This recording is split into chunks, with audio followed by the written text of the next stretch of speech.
So, noswaith dda, good evening. I hope you're all well. Welcome to this week's instalment of Celtic Source. I have had several requests over the last month or so, really, asking me to speak about cultural appropriation and cultural misrepresentation and how that affects the different global communities that have an interest in Celtic texts, particularly Celtic source material from Ireland and Wales and the other Celtic nations. I can't speak for the other Celtic nations because I don't belong to those people. I'm Welsh. My cultural history and my cultural identity is Welsh. I can't really expand beyond my own understanding because, of course, cultural appropriation and cultural misrepresentation really is something that influences people's lives. It's something that happens to individuals. We could talk about it in very philosophical and abstract terms, but I think that's kind of missing the point, because the whole reason why cultural appropriation and misrepresentation gets the press that it does is because some people get really knocked off about it and really annoyed about it. So I can only speak from my own personal experiences of that.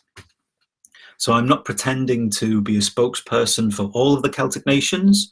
I'm not even claiming to be a spokesperson for the Welsh people or the Welsh nation, just my corner of it and the little limited experience that I have of working with Welsh medieval traditional texts in English language settings. It's probably worth beginning with a quick dissection of what I mean by cultural appropriation and misrepresentation. And it's worth pointing out that, in my opinion, cultural appropriation in particular is usually a problem when there's an imbalance in the relationship between various cultures. If, for example, a culture that you generally admire and approve of and want to be part of and want to share with, if that culture or people from that culture start borrowing your cultural artifacts, for want of a better term, and using them, you'd think like, oh, great, that's brilliant, isn't it? But if someone from a nation or a culture who, for some historical reason, is antagonistic to your own, starts using bits of your culture and using them perhaps ignorantly, then you're going to get offended. So that's where cultural appropriation becomes a problem. Now, I don't necessarily assume that cultural appropriation is always a problem. Cultures are not impermeable.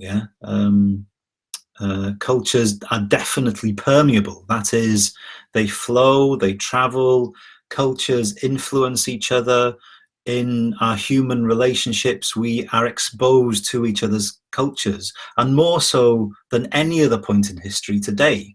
So we're living at an amazing period, really, where communication technology is so powerful that we are actually exposed to many, many different cultures all the time, and the influences of those cultures all the time, probably without even realizing it, merely because we have access to this amazing internet, the networked reality that modern culture is.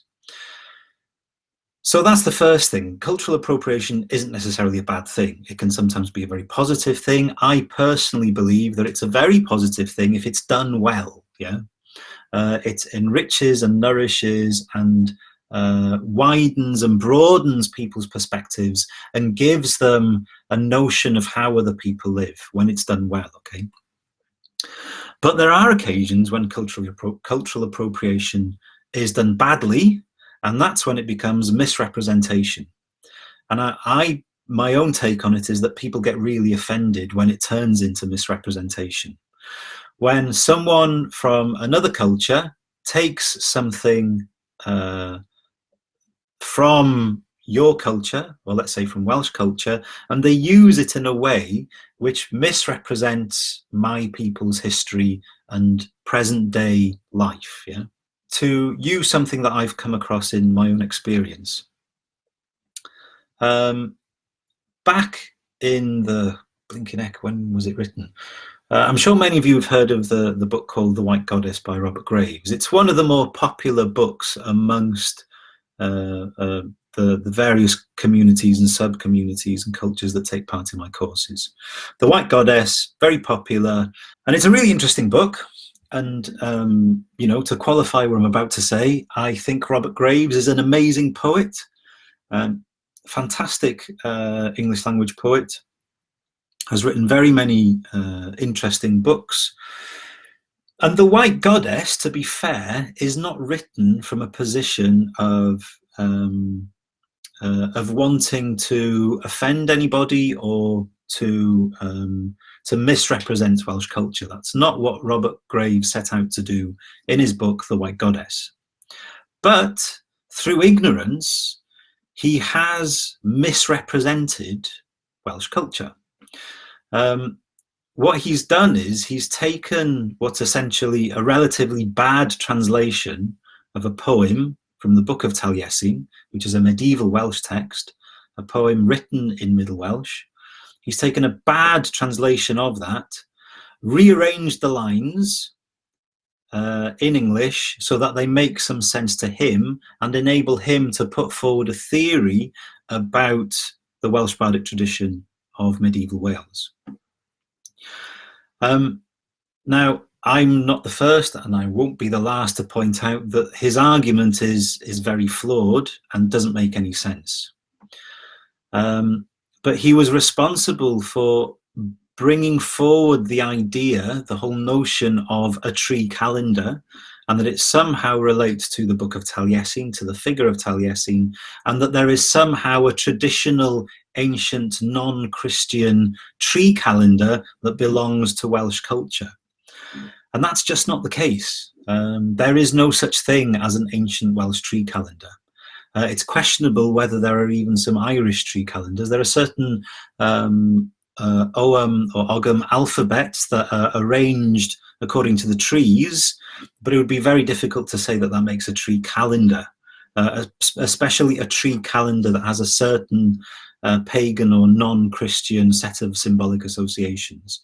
That would be a very difficult, if not impossible, argument to make. Okay, so when you see all these books on the Celtic tree calendar, there isn't much historical basis for that. Now you might ask yourselves, well, why is that really a problem? You know, okay, so he kind of made a few things up, but it's still really interesting. And, you know, it's a piece of personal gnosis, let's say. He received some kind of inspiration and you know, we can just leave it at that. Unfortunately, that's not the whole story, because Robert Graves was operating within a wider cultural context, as we all do. And it's usually a cultural context that we're not very aware of, or we're infrequently aware of it. That is, culture is one of those things that unifies and binds us. It brings people together, yeah? So when I talk of Welsh culture, I'm not talking of something abstract. I'm talking of something that pertains to a group of people and their historical experience. So this is where the Welsh perspective comes in, for me. Historically, Wales and England have been antagonistic towards each other, okay? And I think it's probably important here that I give you a very quick and potted history of the long, bloody and troubled relationship between the English and the Welsh. Ultimately, I have to begin this history somewhere, and I could begin it all the way back at the end of the Roman period, but that would be going back too far. Essentially, the Welsh consider themselves to be historically, rightly or wrongly, the rightful owners and possessors of the Kingdom of Britain. Okay, we were here before anybody else. We are the oldest culture on the island, which is historically, factually, probably true. Okay, but regardless of that period of our history, when we come into the period of around 1,000 years ago, the end of the first millennium, we essentially have a bunch of Welsh kingdoms and a bunch of Anglo-Saxon kingdoms. Okay, the Welsh kingdoms are roughly where Wales is today, and the Anglo-Saxon kingdoms are roughly where England is today. These kingdoms were antagonistic towards each other. They fought against each other, they fought battles, they killed each other, they stole each other's cattle, they committed all kinds of grief to each other. And from that period all the way up until the 1200s, they were at each other's throats. Okay, they were also at each other's throats within those kingdoms. The Saxon kingdoms would often fight each other, or the Anglo-Saxon and Jute and all the other Germanic tribes would often fight each other, as the Welsh kingdoms would also fight each other. So it's a very aggressive, violent period, mainly focused on the warrior elite, which is a patriarchy and an aristocracy. They're the guys running the show, the men with the big swords. Okay. In 1282, the last independent Welsh king is killed, and England conquers Wales. Okay, England conquers Wales. Wales comes under the governance of England. Essentially, the Welsh aristocracy from that point onwards have to live under the rule of an English administration. There is essentially an apartheid policy in Wales. If you're Welsh, you essentially don't have any recourse to law, or very little recourse to law. You're essentially a second-class citizen. By the time we get to the middle of the 1500s, we have the Acts of Union, which standardizes the different laws between Wales and England. And the Acts of Union essentially ban the Welsh language from all aspects of law and governance, which means that over time, the Welsh aristocracy slowly but surely becomes anglicised. Yeah? From the 1550s, roughly, onwards to the end of the 20th century, the Welsh language is essentially kept alive by the common folk. Yeah? The aristocracy have become English. They don't really care about their roots, and they don't really care about their native culture. So the aristocracy essentially disappear from 1550 onwards, and all you have is a nation of common folk and some slightly better off common folk, yeah, and some amongst the middle classes still supporting the older ways. But essentially, the general situation is the common folk are abandoned to their own poverty by the Welsh aristocracy.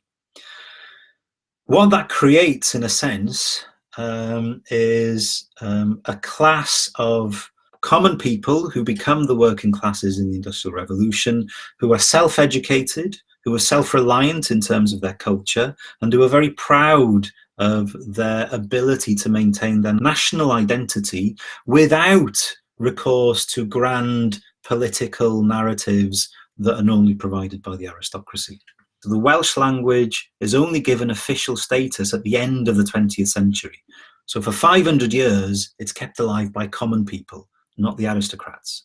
In that situation, we have a highly educated, grassroots educated Welsh working class turning up in the 20th century, who are mainly Protestants, they're nonconformists, yeah, in Christian terms, who have really turned their back on the non-Christian elements of their culture. Whatever non-Christian, pagan in the original sense aspects of their culture survived into the 20th century, they almost wholly and totally reject. Okay, that's because nonconformism and Christianity give those people a sense of unity and a sense of national pride and a culture and sense of self around which to organize themselves and educate themselves and form education unions and social movements and generally look after themselves as a nation because no one else is looking after them. So that's essentially the situation that modern Welsh folks like myself have inherited. Okay. Now then, we have a modern Welsh culture which is very proud of its language and proud of its history, and sees that history through the lens and the filter primarily of nonconformist Christianity. Doesn't really like to talk much about the non-Christian or pagan aspects of its culture, even though they're blatantly there. That situation was made worse by the English establishment. So I'm differentiating here between the common folk of England, normal everyday folks, who are just like the rest of us, you know, flawed individuals with their own opinions and crazy ideas. But generally speaking, the oppression of the Welsh up until the 20th century is carried out by the English establishment, which is an amalgamation of the aristocracy of England incorporating the aristocracy of Wales and Scotland. And to this day, you know, the English establishment doesn't look favourable upon the Welsh language. The English establishment has very successfully killed off pretty much all of the other Celtic-speaking areas. There's a little bit of Gaelic-speaking in Ireland, a little bit more Gaelic-speaking in Scotland.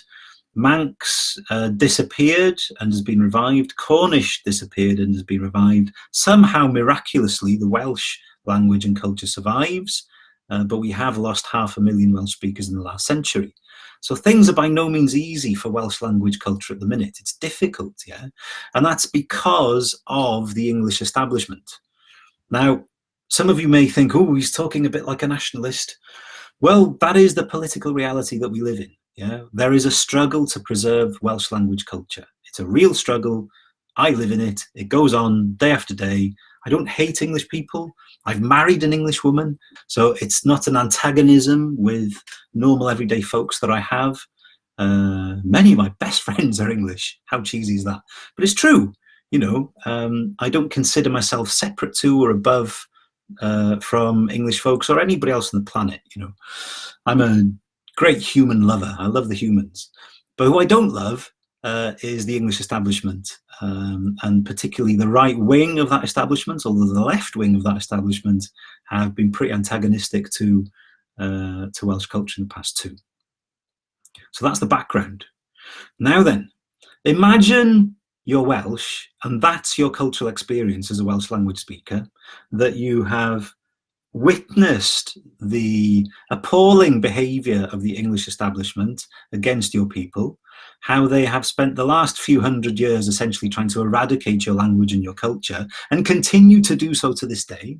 Still happens to this day, yeah, still goes on under the radar. We're still in a very slow decline.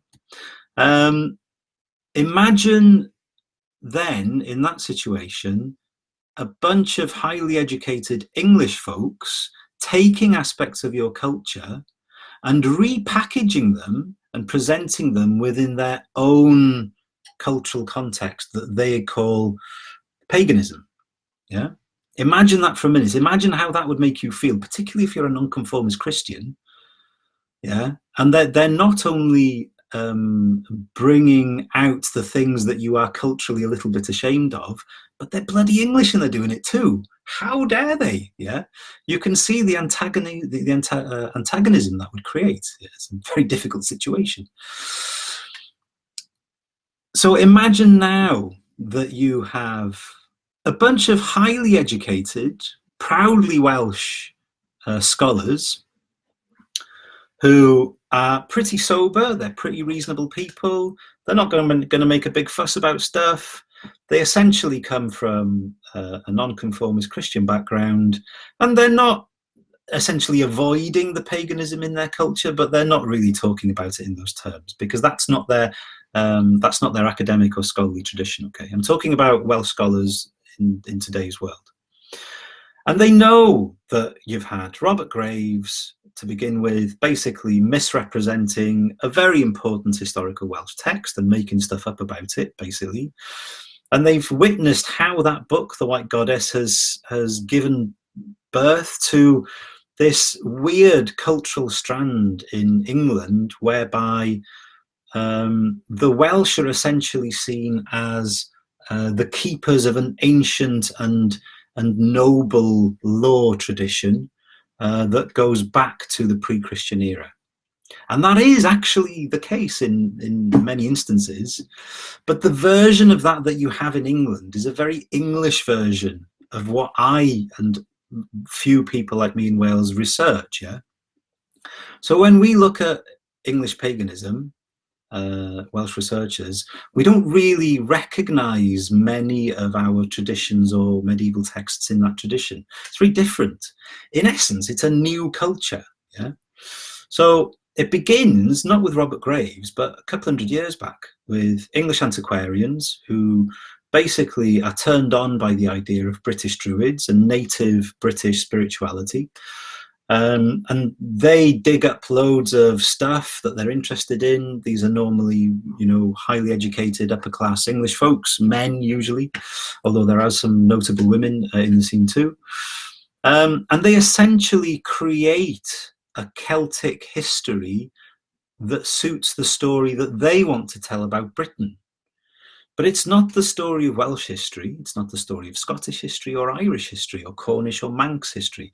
It's the story of an English imagined history. Yeah. And this ends up in basically what's called the Celtic Revival, but it's not really a Celtic revival. None of the Celtic languages were revived at this time, which would have made it a real Celtic revival. It's a redreaming, it's a mythologizing of the British past from an English perspective, using the native materials of the Celtic lands. Okay, so you've got this long tradition of English antiquarians ending up in Robert Graves, dipping into a culture that they generally don't understand, taking those texts and positioning them so that they can recreate this fantasy, essentially, of British culture for themselves. And this all feeds into modern paganism. Now, I know I'm going to be offending and upsetting a lot of people here, but apologies if I am, but please bear with me. So you have all of these influences coming into modern Druidry and essentially Anglo-American or English paganism. And we're in the 90s by now. And you've still got basically, I'm not going to name the authors or the books that were written, but books written on a native non-Christian spirituality using really bad translations of Welsh texts. Bear in mind that the only decent translation we have of the Book of Taliesin was published in 2007. So guaranteed the vast majority of books written before that aren't making much sense in terms of the actual Welsh bardic tradition. Okay, you've got English authors dipping into medieval Welsh texts and dare I say Irish texts also, and positioning those texts, which are translated very badly, in a way that affirms their belief of what modern spirituality, modern non-Christian spirituality should be. It's a new creation, yeah? It's a modern creation. Modern Druidry doesn't have much connection with, never mind the Iron Age culture of the Celts, it doesn't bear much resemblance to the Welsh bardic tradition or the Irish bardic tradition, through which it would usually try and claim some kind of descent. That's not to say that it's of no value or that people don't get anything out of it, but historically speaking, it doesn't really go back much further than the 1800s, okay? It's kind of a modern creation.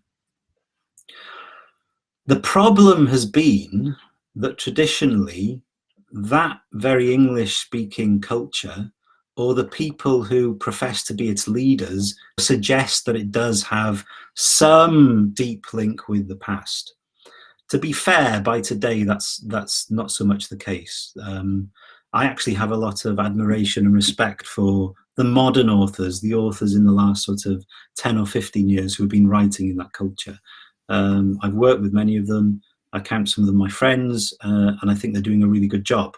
But before that, the culture that they inherited is largely nonsense, okay? And it's a misrepresentation of my culture, and it makes my job much more difficult for the following reason.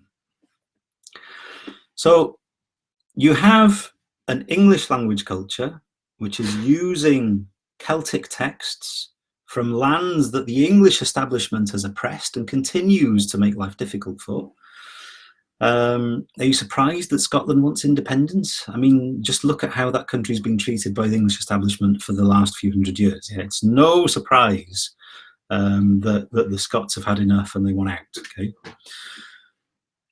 If you look at how that English, largely antiquarian culture has used the texts native to Wales, the kind of fantastical history that they've created for themselves based on that culture, it's no surprise that Celtic scholars from largely nonconformist or Catholic backgrounds in Ireland totally reject that whole scene. They don't want anything to do with it. Yeah, they're pretty snobby about it. They sneer at it.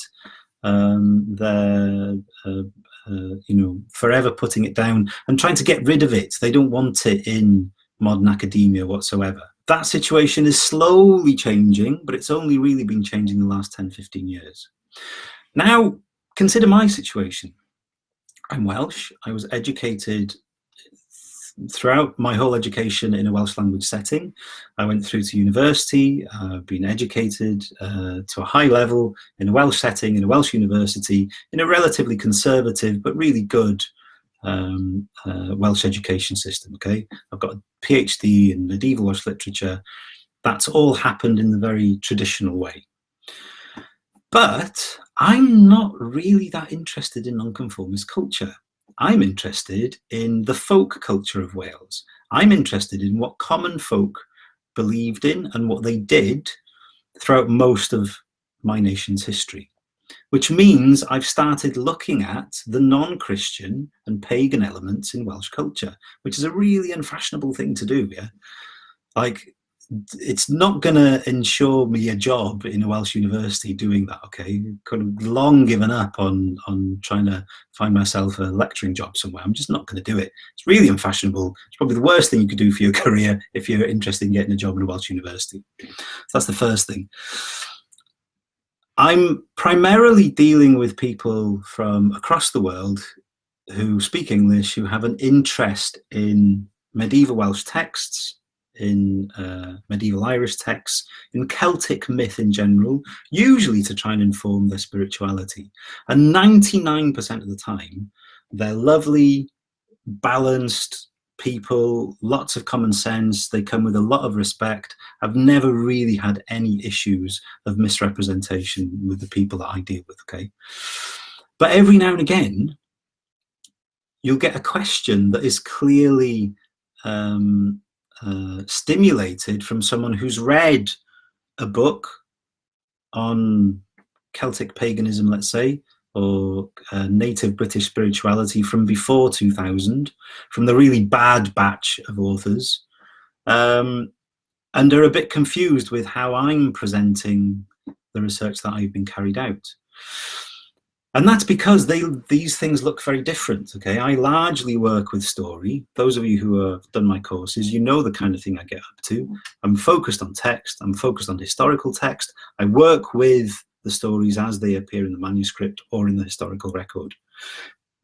And there is a non-Christian mythology still preserved in medieval Celtic literature. It's there. All of the signs are there. It doesn't necessarily look like a religion, and that's often a mistake. You know, we take our idea of a religion or a spirituality from generally a Christian understanding of what that means. There should be a Bible, and you need priests, and blah, blah, blah, blah, blah, and it looks like this, okay? But in my reading, Celtic spirituality, which is a big word that I don't really like using, it's lost its clarity, the word spirituality, in my mind in the last few decades, but there you go. For want of a better term, let's say Celtic spirituality, it doesn't look like how it's been presented in English language culture for the last 250 years. It just doesn't look like that. That is a valid spirituality all of its own. Druidry, paganism has a ritual structure, a knowledge base, a body of law which is valid and useful to it. And it makes sense for people and it works for people. I don't dispute that by any stretch of the imagination. But it's not what I find. It doesn't bear any resemblance really, or little resemblance, to the texts that I'm working with. Yeah. to the way that I'm exploring this mythology and this spiritual tradition, or what I would prefer to call the wisdom tradition. That might just be down to me. That just might be down to my limited understanding of how these things should be. But I'm pretty sure, I'm pretty convinced in my own mind that what I'm researching doesn't look anything like what's presented in English paganism, and doesn't look anything like what's presented in Welsh academia or Celtic scholarship in general anyway. It's somewhere in the middle. Yeah, it's somewhere in between those two polarities. And both camps in many ways are trying to use that mythology to affirm their own position, yeah, which is what mythology is about in political terms. All political movements, or all movements that have political aspirations, will use myths in that way. Yeah. So my dilemma in many ways is that I really like the English pagan community. I, have a lot of fun with them. I get on with them. As I said, many of them are my friends. They mainly know what my opinion is. Have a good time with them. I have a lot of admiration and have a good time with the Welsh academic community too. I really have a lot of respect for many of the creative artists in that field, many of the poets, men are really good, solid thinkers, great academic tradition. But I would say that they're both kind of missing the point in many ways. I know that conveniently lands me in the position of authority of, I've got the truth, man, so follow me. For God's sakes, I'm not trying to be a guru. We have a situation, in my mind, where neither cultural authority on these matters has actually paid attention to the material, because they have too many vested interests in presenting that material in a certain way. The Welsh academic community don't want to have a conversation about paganism in medieval Welsh text. They just don't. They're not interested. It's not part of the modern cultural scene. We've got more important things to worry about, to be honest with you, in modern Welsh culture than historical paganism. We do. We've got far more challenges to deal with. And the modern English or Anglo-American pagan scene isn't really that bothered, I would say. They have a working community that's operating, that's viable, that is alive, and provides a very profound cultural context for the people that join it. Yeah, but again, that's not really what I'm finding in the texts either. So from my position, I don't really belong in either camp. Yeah, I'm not that bothered about it, really. It is what it is. You've got to stay true to what you believe and what you find. But I would say that there's a lot more work to be done to uncover these native traditions, that there's a lot more work to be done. How can I put it?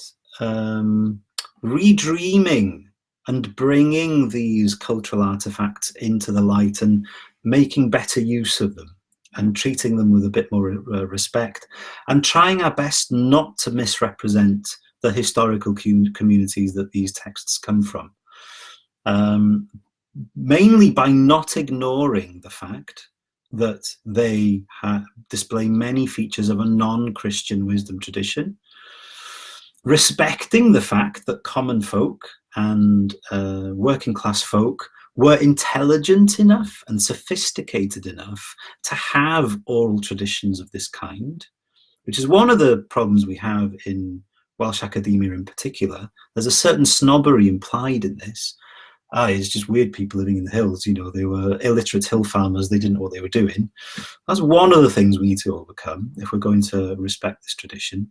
But also, and perhaps more importantly today, I would say that if people from non-Celtic cultures who are interested in these texts need to do a better job of not misrepresenting these historical cultures, and acknowledging that there are people alive today whose cultural identities are deeply embedded and woven into these things. Yeah? The Mabinogion is a great cultural treasure in Wales, and many people are immensely proud of it. And it's part of their cultural heritage and part of their national identity. And they don't necessarily acknowledge that it belongs to a native wisdom tradition. They see it as a great classic, a great work of literature, which it is. But most of them don't take my opinion, which is that it's from a wisdom tradition. I'm hoping that that makes a little bit more sense about where I'm coming from, because I'm guessing that some of you are probably quite confused by me. Don't worry, I'm confused by me too, about what my position is on these things and why I don't appear to belong to either camp.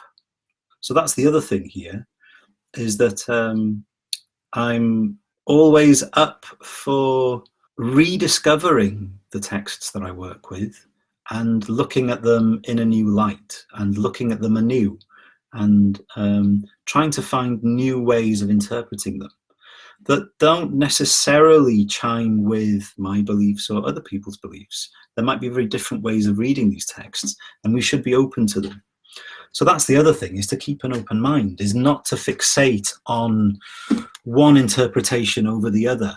I found a lot of very useful stuff, immensely useful stuff in Welsh academia and Celtic scholarship in general. And I found some very interesting and valuable perspectives in the more recent generation of people in the pagan culture or neo-Druid culture writing about these ancient Celtic texts.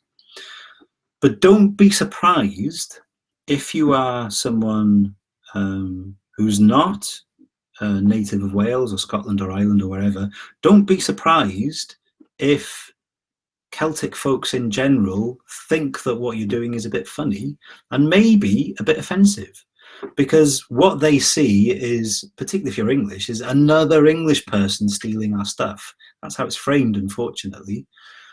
Of course, the situation is far more nuanced than that, and it's far more complex than that. But you can't really blame them for maintaining that view. Yeah, there are good historical reasons, justifications for that opinion.